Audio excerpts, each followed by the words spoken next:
بسم اللہ الرحمن الرحیم۔ جیسا کہ دوستوں آپ سب جانتے ہیں کہ مور ایک بہت ہی خوبصورت پرندہ ہے۔ یہ اس سے بھی زیادہ خوبصورت جنت میں تھا، لیکن ایسا کیا ہوا کہ اللہ پاک نے مور کو جنت سے باہر نکال دیا؟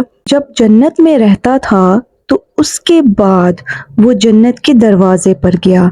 جنت کے دروازے پر ایسا کیا ہوا کہ اس کے بعد مور کو جنت سے ہی نکال دیا گیا؟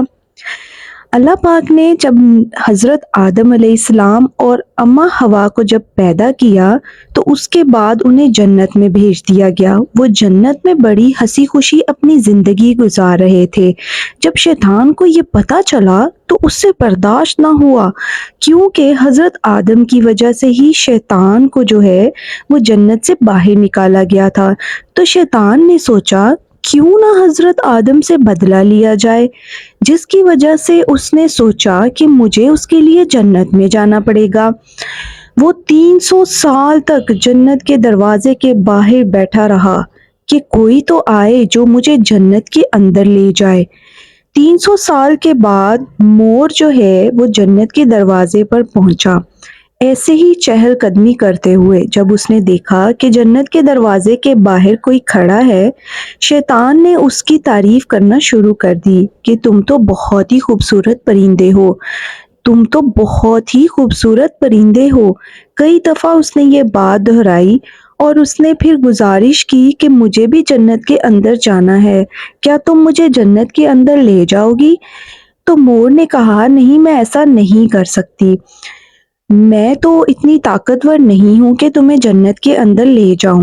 میں تمہیں 3 ایسی باتیں بتاؤں گا جس سے تمہاری خوبصورتی کبھی ختم نہیں ہوگی اور تم پر کبھی بڑھاپا نہیں آئے گا اور تم جنت کے اور بھی چیزوں کے لوازمات اٹھا سکتی ہو۔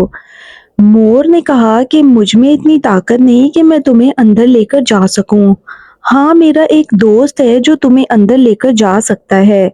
تو اس طرح مور جو ہے وہ سانپ کے پاس گیا اور سانپ کو اس نے تمام صورتحال جو ہے وہ بتا دی۔ سانپ جب جنت کے دروازے پر پہنچا تو اس نے شیطان کے لیے اپنا منہ کھولا اور شیطان جو ہے وہ سانپ کے منہ کے اندر بیٹھ گیا۔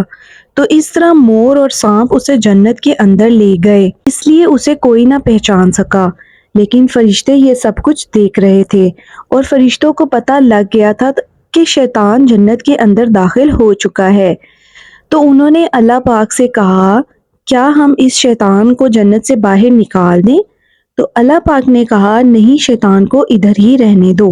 شیطان نے یہ تمام کارروائی کیوں کی؟ وہ جنت میں کیوں داخل ہونا چاہتا تھا؟ کیونکہ اسے پتہ لگ چکا تھا کہ حضرت آدم علیہ السلام کو تمام میوہ جات، تمام جنت کی سہولتیں، ہر چیز کھانے کی اجازت ہے، سوائے ایک گندم کا دانہ کھانے کی اجازت نہیں ہے۔ تو اسے جب یہ بات پتہ چلی تھی تبھی اس نے یہ ارادہ کر لیا تھا کہ میں حضرت آدم سے یہ گستاخی کرواؤں گا اور اپنی چال میں کامیاب ہو جاؤں گا۔ تو وہ اسی مقصد کو پورا کرنے کے لیے جنت کے اندر آیا تھا۔ تو اس نے مور سے کہا کہ میں حضرت آدم سے ملنا چاہتا ہوں۔ تو وہ حضرت آدم اور اماں حوا سے ملنے گیا۔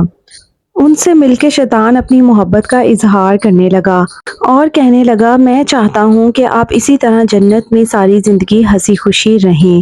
اگر آپ ایسا چاہتے ہیں تو اس کے لیے آپ کو میری بات پر عمل کرنا ہوگا۔ آپ کو جنت کے وہ تمام لوازمات بھی حاصل ہو جائیں گے جو ابھی تک آپ کو حاصل نہیں ہیں۔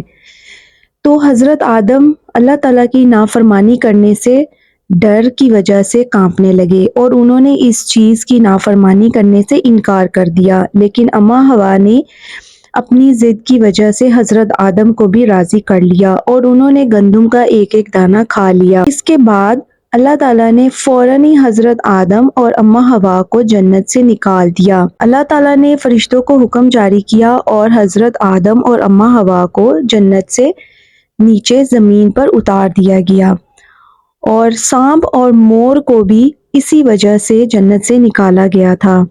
مور کی جس چال اور جس خوبصورت قدموں کے ساتھ وہ جنت میں چہل قدمی کرتا تھا، مور کی پاؤں کی وہ خوبصورتی اس سے چھین لی گئی اور سانپ کے منہ سے جس طرح کی خوشبو آتی تھی اس سے اس کی خوشبو چھین کر اس کے بدلے زہر ڈال دیا گیا اور انہیں بھی جنت سے نکال دیا گیا۔